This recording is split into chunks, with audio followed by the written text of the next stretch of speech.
Hello friends, welcome back to the channel. तो दोस्तों, आज के इस वीडियो में हम डिस्कस करेंगे 19 और 20 अप्रैल के मोस्ट इंपोर्टेंट करंट अफेयर्स को। अगर आप इस वीडियो की पीडीएफ फाइल चाहते हैं तो आप हमारे टेलीग्राम चैनल को ज्वाइन करिए, वहां पर आपको पीडीएफ उपलब्ध करा दी जाती है। और अगर आप घर पर बैठकर अपने एग्जाम्स की तैयारी करना चाहते हैं तो आप हमारे मोबाइल ऐप की मदद ले सकते हैं। यहाँ पर आपको फ्री स्टडी मटेरियल और साथ में प्रीमियम क्लासेस उपलब्ध कराई जाती हैं। आगे देखते हैं अभ्यास प्रश्न। प्रश्न में आपसे क्या पूछा गया था? भारत के किस राष्ट्रीय उद्यान में जानवरों के लिए देश की पहली संगरोध सुविधा स्थापित की गई है? तो इसका उत्तर है जिम कॉर्बेट राष्ट्रीय उद्यान। याद रखिएगा। काजीरंगा राष्ट्रीय उद्यान असम में है, केवलादेव राजस्थान में है, सिमलीपाल जो है उड़ीसा में है, और जिम कॉर्बेट कहाँ पे है? यह उत्तराखंड में। आगे डिटेल्स कवर कर लेते हैं एक बार। यहाँ पर देखिए, उत्तराखंड के जिम कॉर्बेट राष्ट्रीय उद्यान ने जानवरों के लिए देश की पहली संगरोध सुविधा स्थापित की है। हाल ही में अमेरिका के ब्रोंक्स चिड़ियाघर में एक बाघ कोविड-19 से संक्रमित पाया गया था, और उसके बाद इस भारतीय राष्ट्रीय उद्यान ने जानवरों को अलग रखने के लिए अपने परिसर में लगभग 10 संगरोध केंद्रों की स्थापना शुरू कर दी है। जिम कॉर्बेट राष्ट्रीय उद्यान का पुराना नाम है हेले राष्ट्रीय उद्यान, और ये भारत का सबसे पुराना राष्ट्रीय उद्यान है। याद रखिएगा, जिसे 1936 में स्थापित किया गया था। आगे देखते हैं कुछ और जो प्रश्न मैं वीडियो के बीच में पूछता हूँ। तो यहाँ पे आज नाम है मिशा पटेल जी का, ये काफी अच्छा उत्तर देती हैं, तो इसी तरह से आप भी अपना उत्तर दे सकते हैं। तो जिम कॉर्बेट राष्ट्रीय उद्यान की हमने बात कर ली। उत्तराखंड की बात कर लेते हैं। राजधानी है देहरादून, मुख्यमंत्री है त्रिवेंद्र सिंह रावत, राज्यपाल है बेबी रानी मौर्य, और उत्तराखंड का स्थापना हुआ था 9 नवंबर 2000 में। और जो अन्य सवाल मैंने पूछा था कि आईडीएफसी फर्स्ट बैंक के भी ब्रांड एम्बेसडर हाल ही में कौन बने हैं, तो वो है अमिताभ बच्चन। याद रखिएगा, अमिताभ बच्चन जो है आईडीएफसी फर्स्ट बैंक के पहले ब्रांड एम्बेसडर बने हैं। कृषि मंत्री जो है नरेंद्र सिंह तोमर है, उनका चुनावी क्षेत्र पूछा था, तो इनका चुनावी क्षेत्र जो है मुरैना मध्य प्रदेश है। कुछ मैंने ऑपरेशंस के नाम पूछे थे जो हमारे हाल ही में इंडियन एयरफोर्स, इंडियन नेवी और इंडियन आर्मी ने चलाया है। तो देख लीजिए, इंडियन एयरफोर्स ने ऑपरेशन संजीवनी चलाया मालदीव में। याद रखिएगा, इंडियन नेवी ने ऑपरेशन वेनिला चलाया था कुछ दिन पहले मेडागास्कर में, और इंडियन आर्मी ने हाल ही में स्टार्ट किया है ऑपरेशन नमस्ते। याद रखिएगा। पूर्व अटॉर्नी जनरल का निधन हुआ था, उनके बारे में मैंने पूछा था, तो इनका नाम है अशोक देसाई। याद रखिएगा, इनकी मृत्यु हो गई है 13 अप्रैल 2020 में, और ये लगभग 1996 से 1998 तक जो है भारत का अटॉर्नी जनरल रहे थे, और 2001 में इन्हें पद्म भूषण से सम्मानित किया गया था। तो इस तरह से आप भी अपना उत्तर नीचे कमेंट बॉक्स में दे सकते हैं, आपका भी नाम वीडियो में आ सकता है। आगे देखते हैं अप्रैल के महत्वपूर्ण दिवस। ओडिशा स्थापना दिवस हमने मनाया 1 अप्रैल को। आरबीआई का स्थापना दिवस हमने मनाया 1 अप्रैल को ही। विश्व ऑटिज्म जागरूकता दिवस हमने मनाया 2 अप्रैल। राष्ट्रीय समुद्री दिवस 5 अप्रैल। विश्व स्वास्थ्य दिवस 7 अप्रैल। सीआरपीएफ शौर्य दिवस 9 अप्रैल। विश्व हेम्योपैथी दिवस हमने मनाया 10 अप्रैल को। आगे देखते हैं, यहाँ पर देखिए, राष्ट्रीय सुरक्षित मातृत्व दिवस 11 अप्रैल। राष्ट्रीय पालतू दिवस 11 अप्रैल। अंतर्राष्ट्रीय मानव अंतरिक्ष उड़ान दिवस 12 अप्रैल। पहला विश्व चगास रोग दिवस 14 अप्रैल। विश्व कला दिवस 15 अप्रैल। विश्व हेमोफीलिया दिवस 17 अप्रैल। विश्व धरोहर दिवस 18 अप्रैल। आप मुझे आज कमेंट बॉक्स में विश्व हेमोफीलिया दिवस और विश्व धरोहर दिवस दोनों की थीम लिखकर बताएंगे। आगे देखते हैं, कल के प्रश्नों का रिवीजन कर लेते हैं एक बार। तो पहला प्रश्न था हमारा, प्रतिवर्ष विश्व धरोहर दिवस कब मनाया जाता है? तो मनाया जाता है 18 अप्रैल को। प्रतिवर्ष विश्व हीमोफीलिया दिवस कब मनाया जाता है? तो 17 अप्रैल को मनाया जाता है। चीन में होने वाले 2022 एशियन पैरा खेलों का शुभंकर क्या रखा गया है? तो यह फेई फेई। हाल ही में वर्ल्ड वाइड फंड इंडिया के ब्रांड एम्बेसडर कौन बने हैं? तो इनका नाम है विश्वनाथन आनंद। याद रखिएगा, चेस के खिलाड़ी हैं ये। किस राज्य सरकार ने होम डिलीवरी सेवा शुरू करने के लिए सीजी हार्ट वेबसाइट लॉन्च किया है? तो यह छत्तीसगढ़। और आप मुझे कमेंट बॉक्स में लिखकर बताएंगे कि छत्तीसगढ़ जो है कितने राज्यों के साथ सीमा साझा करती है, और वो कौन कौन से राज्य हैं। आगे देखते हैं, आगे यहाँ पर है, किसके द्वारा Pusa dictating and sanitizing tunnel विकसित किया गया है? तो ये किया गया है ICAR के द्वारा। याद रखिएगा, Indian council of agricultural research. किसके द्वारा ऑपरेशन लाइफलाइन उड़ान लॉन्च किया गया है? तो है नगर विमानन मंत्रालय। याद रखना। किन्हें एमटीएन ने चेयरमैन और मैनेजिंग डायरेक्टर का अतिरिक्त प्रभार सौंपा है? तो यह है PK पुरवार। भारत के किस मोबाइल ऐप ने 13 दिनों में सबसे अधिक डाउनलोड किए जाने का विश्व रिकॉर्ड बनाया है? तो यह आरोग्य सेतु। हाल ही में RB भुसकुटे का निधन हुआ है, वो क्या थे? यह एक स्वतंत्रता सेनानी थे। अब हम देखेंगे आज का करंट अफेयर्स। पहला देखिए प्रश्न यहाँ पर हमारा, हाल ही में आईपीएल इतिहास का ऑल टाइम महानतम कप्तान किसे चुना गया है? तो आईपीएल इतिहास का ऑल टाइम महानतम कप्तान दो लोगों को चुना गया है। एक तो है रोहित शर्मा, और दूसरे हैं यहाँ पर महेंद्र सिंह धोनी, याद रखिएगा। यहाँ पे ऑप्शन हमारा गलत हो गया, बी और सी दोनों नहीं होगा, ए और सी दोनों होगा, याद रखिएगा। उत्तर क्या होगा, ए एंड सी बोथ, याद रखिएगा। यहाँ पे तस्वीर देख सकते हैं, रोहित शर्मा और ये महेंद्र सिंह धोनी। आगे डिटेल्स कवर करते हैं, मैं इसको पीडीएफ में सही कर दूंगा ऑप्शन को। आगे देखते हैं, चेन्नई सुपर किंग्स के कप्तान महेंद्र सिंह धोनी और मुंबई इंडियंस के कप्तान रोहित शर्मा को आईपीएल इतिहास का ऑल टाइम महानतम कप्तान चुना गया है, याद रखिएगा। रोहित के नेतृत्व में मुंबई इंडियंस जो है 4 बार चैंपियन बन चुकी है और चेन्नई के महेंद्र सिंह के नेतृत्व में चेन्नई जो है 3 बार आईपीएल की चैंपियन बन चुकी है, याद रखिएगा। रॉयल चैलेंजर बेंगलुरु के जो बल्लेबाज हैं एबी डिविलियर्स, इन्हें सर्वश्रेष्ठ बल्लेबाज चुना गया है। मुंबई इंडियंस के जो गेंदबाज है लसित मलिंगा जी, इन्हें सर्वश्रेष्ठ गेंदबाज चुना गया है, याद रखिएगा। ऑलराउंडर जो शेन वाटसन है, जो चेन्नई सुपर किंग के लिए अभी खेल रहे हैं, इन्हें ऑल टाइम सर्वश्रेष्ठ ऑलराउंडर चुना गया है। और जो चेन्नई के कोच हैं स्टीवन फ्लेमिंग, इन्हें सर्वश्रेष्ठ कोच चुना गया है। तो इन सबका नाम याद रखिएगा।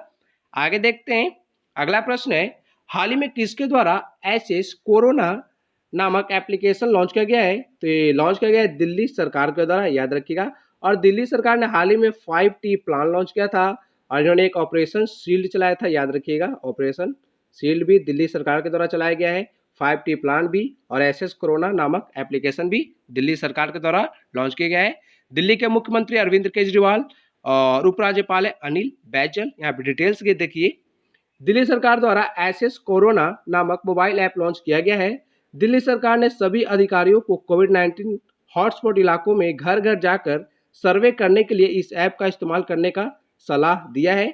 इस ऐप की मदद से वायरस को रोकने के प्रयासों में बड़ी सफलता मिलेगी। आगे देखते हैं, अगला प्रश्न है, हाल ही में रैपिड टेस्टिंग को अंजाम देने वाला देश का पहला राज्य कौन बना है? तो रैपिड टेस्टिंग को अंजाम देने वाला देश का पहला राज्य बन गया है राजस्थान। राजस्थान के फैक्ट हम आगे कवर करेंगे, पहले डिटेल्स देख लेते हैं। यहाँ पर देखिए, राजस्थान रैपिड टेस्टिंग किट के जरिए कोरोना की जांच करने वाला देश का पहला राज्य बन गया है। पहले दिन जयपुर की शहरी स्वास्थ्य केंद्र में 52 लोगों का सैंपल लिया गया और सभी की रिपोर्ट जो है नेगेटिव आई है।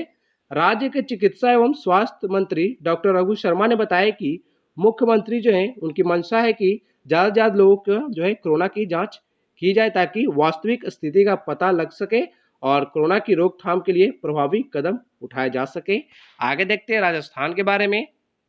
राजस्थान आपको पता होगा जो कि हमारा भारत का सबसे बड़ा देश है एरिया के अकॉर्डिंग, और इसकी राजधानी है जयपुर, जिसे हम पिंक सिटी के नाम से जानते हैं। मुख्यमंत्री अशोक गहलोत, राज्यपाल है कलराज मिश्र और भारत का सबसे बड़ा राज्य है ये। यहाँ पे देख लीजिए, यह है राजस्थान। और लोक नृत्य यहाँ का घूमर, पर्व है गणगौर, राष्ट्रीय उद्यान है घाना पक्षी विहार, टाइगर रिजर्व है मुकुंद हिल्स, रणथंभौर और सरिस्का। अरावली पर्वत का सबसे ऊंची जो चोटी है वो गुरु शिखर राजस्थान में ही है। लूनी नदी जो कि विश्व की एकमात्र नदी जो है जो थल में ही खत्म हो जाती है, ये समुद्र में नहीं मिलती है। यहाँ पर देख लीजिए राजस्थान की लोकेशन, ये अपने अंतर्राष्ट्रीय सीमा साझा करता है यहाँ पे पाकिस्तान के साथ। राष्ट्रीय सीमा इसकी लगती है यहाँ पे देखिए, ये पंजाब, ये हरियाणा, यहाँ पर है उत्तर प्रदेश, ये मध्य प्रदेश और यहाँ पे गुजरात। तो सब राज्यों को आप देख सकते हैं। आगे देखते हैं, अगला प्रश्न है, हाल ही में किसके द्वारा किसान रथ मोबाइल ऐप लॉन्च किया गया है? तो ये नरेंद्र सिंह तोमर जो कि हमारे कृषि मंत्री हैं, तो इन्होंने हाल ही में किसान रथ नाम का मोबाइल ऐप लॉन्च किया है। आगे डिटेल्स देखते हैं। यहाँ पर देखिए, केंद्रीय कृषि एवं किसान कल्याण मंत्री जो है नरेंद्र सिंह तोमर जी, उन्होंने किसान रथ नामक मोबाइल ऐप लॉन्च किया है। और जो नरेंद्र सिंह तोमर जी उन्होंने कृषि उत्पादों के परिवहन में सुगमता लाने के उद्देश्य से किसान रथ मोबाइल ऐप लॉन्च किया है। किसान रथ ऐप के जरिए किसान और व्यापारी आसानी से फसलों की खरीद और बिक्री कर सकेंगे। आगे देखते हैं, अगला प्रश्न है, कोरोना वायरस को मात देने वाला पहला राज्य कौन बना है? तो कौन सा ऐसा राज्य है जिसमें कोरोना बिल्कुल खत्म हो चुका है? तो यह है गोवा, याद रखिएगा। आगे हम डिटेल्स कवर करते हैं। यहाँ पर देखिए, कोरोना वायरस को मात देने वाला देश का पहला राज्य गोवा बना है। गोवा में कोरोना वायरस के जो है सभी मरीज ठीक हो चुके हैं। राज्य में कोरोना के कुल 7 मामले सामने आए थे, जिनमें से 6 पहले ही ठीक हो चुके थे और जो आखिरी मरीज था उसे भी रिकवर करके अस्पताल से छुट्टी दे दी गई है।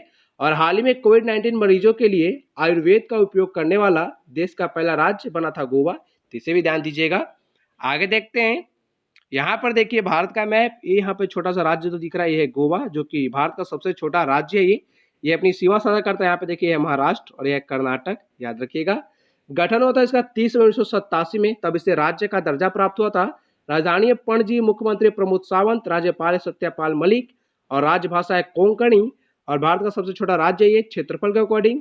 गोवा मुक्ति दिवस हम मनाते हैं 19 दिसंबर को, क्योंकि 19 दिसंबर 1961 में गोवा जो है पुर्तगालियों से आज़ाद हुआ था। तब हमारी भारतीय सेना ने यहाँ पर ऑपरेशन विजय चलाया था, याद रखिएगा। और सीमा साझा करता है महाराष्ट्र और कर्नाटक के साथ। भारतीय अंतर्राष्ट्रीय फिल्म महोत्सव का 50वां जो संस्करण था वो गोवा के पणजी में आयोजित हुआ था। अगला प्रश्न, हाल ही में किसने अंतर्राष्ट्रीय वेट लिफ्टिंग महासंघ के अध्यक्ष पद से इस्तीफा दे दिया है? ते हैं तमास अजान, याद रखिएगा, तमास अजान का नाम जरूर याद रखिए। और अजय त्यागी जो है सेबी के अध्यक्ष हमारे, पता होगा आपको। आगे देखते हैं, हाँ शशांक मनोहर का बताइए। शशांक मनोहर और ज्ञानी इन्फेंटिनो जो है एक किस महत्वपूर्ण जो संघ के अध्यक्ष हैं? क्या बताना है आपको? शशांक मनोहर किसके अध्यक्ष हैं? ज्ञानी इन्फेंटिनो किसके अध्यक्ष हैं? कमेंट बॉक्स में लिखकर बताइए। आगे देखते हैं, इनका नाम आप जानते हैं, ये है मीराबाई चानू, वेट लिफ्टर है हमारे भारत की। तो इनका ही बताइएगा कि ये कौन से राज्य से बिलोंग करती हैं, मीराबाई चानू। और इन्हें राजीव गांधी खेल रत्न पुरस्कार किनके साथ मिला था और कब मिला था, ये भी बताना है। शशांक मनोहर का बताना है किसके अध्यक्ष हैं, ज्ञानी इन्फेंटिनो का भी बताना है। और साथ में मीराबाई चानू का बताना है कि इन्हें जो राजीव गांधी खेल रत्न पुरस्कार है किनके साथ मिला था और कब मिला था। आगे देखते हैं हम, यहाँ पर देखिए अंतर्राष्ट्रीय भारोत्तोलन महासंघ के बारे में, इसे इंग्लिश में हम बोलते हैं इंटरनेशनल वेट लिफ्टिंग फेडरेशन। स्थापना होता 1905 में, मुख्यालय बुडापेस्ट हंगरी में। और मेंबर अभी कितने हैं? टोटल 187। अगला प्रश्न है, हाल ही में किस बैंक ने सेफ्टी ग्रिड अभियान शुरू किया है? तो है HDFC, याद रखिएगा। SBI का मुख्यालय, RBI का मुख्यालय दोनों का मुंबई में है और HDFC का भी मुंबई में है। और पंजाब नेशनल बैंक का कहाँ पर है? ये है नई दिल्ली में। आगे हम जानते हैं इस अभियान के बारे में, क्यों अभियान चलाया गया है। तो HDFC बैंक ने सोशल डिस्टेंसिंग को प्रोत्साहित करने के लिए सेफ्टी ग्रिड अभियान शुरू किया है।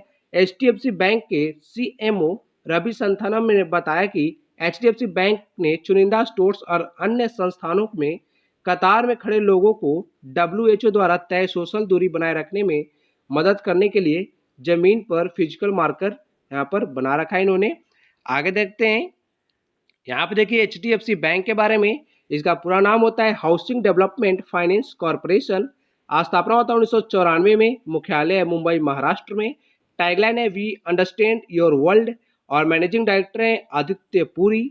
आगे देखते हैं, अगला प्रश्न है 2024 का मोबाइल वर्ल्ड कांग्रेस कहाँ आयोजित किया जाएगा? तो मोबाइल वर्ल्ड कांग्रेस की बात हो रही है और 2024 की बात हो रही है, तो ये आयोजित किया जाएगा स्पेन की बार्सिलोना में, याद रखिएगा।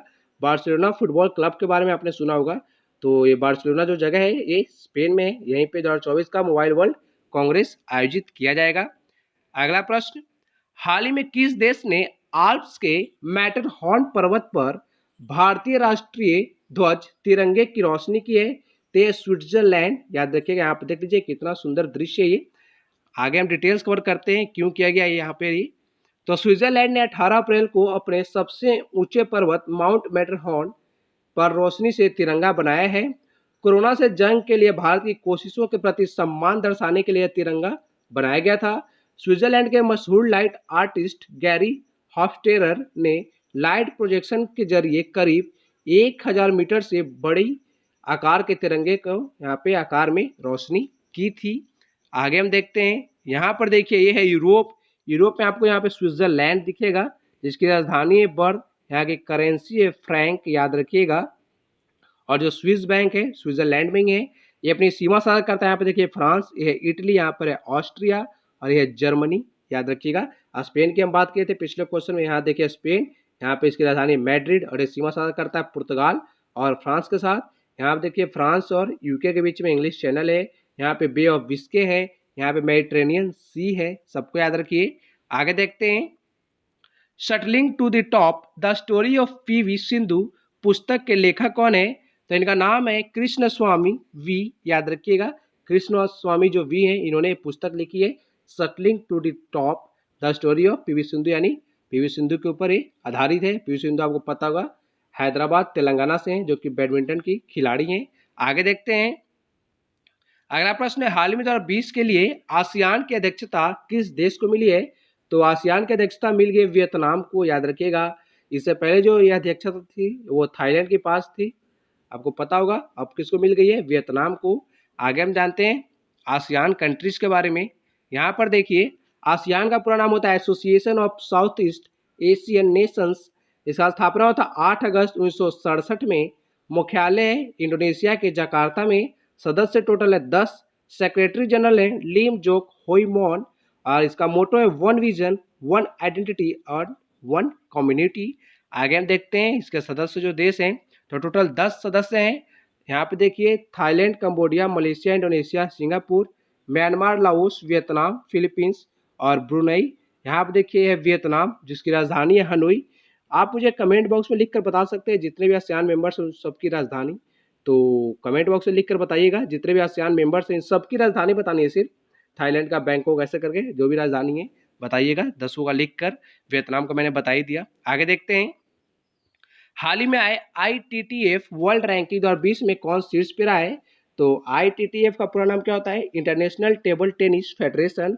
तो इसने वर्ल्ड रैंकिंग जारी की है। तो 2020 में पूछा जा रहा है कौन शीर्ष पे रहा है? तो ये चीन के टेबल टेनिस खिलाड़ी हैं फेन जेडोंग, याद रखिएगा। नंबर 2 पे रहे जू जीन। और जो अचता शरत कमल हमारे भारत के 31वें स्थान पर रहे, याद रखना।